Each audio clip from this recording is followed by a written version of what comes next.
ओम सं शनिश्चराय नमः। दर्शक बंधु, पवित्र मार्च मास 29 तारीख शनिवार रात्र 9:40 समय रे शनि महाग्रहंकर संचार बा चलन हेउछि मीन राशि।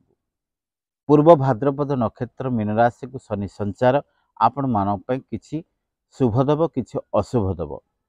शुभ राशि माने हेउछंती वृष, मिथुन, तुला एवं मकर। ए चारोटी राशि होउछंती शनि को चलन समय शुभदायक फल वो अन्य राशि मानक पाखे प्रतिकार आवश्यकता अछि।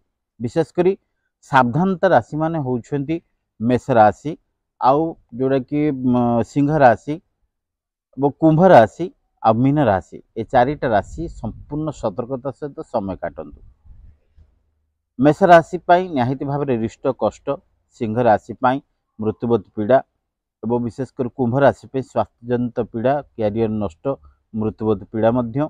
मीन राशि पे जन्म शनिर प्रभाव संपूर्ण भाव में बनगामी जोग, तेणुक क्षयक्षति घटव, संचित अर्थ नष्ट हो, चौर भय, मिथ्या अपवाद, स्वास्थ्य पीड़ा, सुख संसार निया लगे, दाम्पत्य दुख भोगे और विशेषकर चाकरी बाकरी हाथ चली जावर संभावना और जानवाहन दुर्घटना स्वरूप शारीरिक रिष्ट कष्ट देखा दे पारे।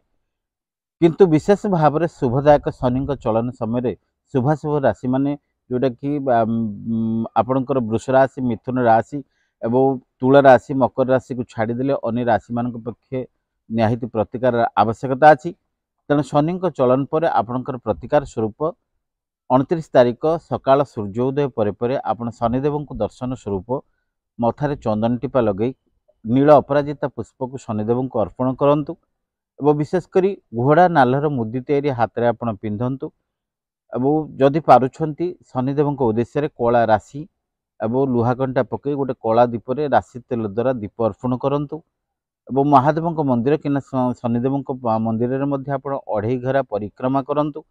कला कुकुर, कला काऊ एमान खाद्य अर्पण करंतु। कुष्ठ रोगी मान खाद्य अर्पण करंतु।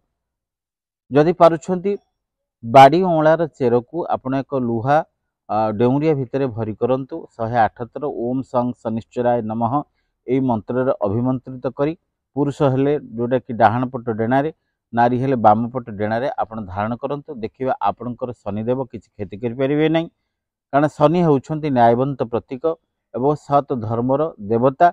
आपण जते सत निष्ठा रहिबे शनिकर कौन कुप्रभाव पड़ो ना। जय जय शनिदेव।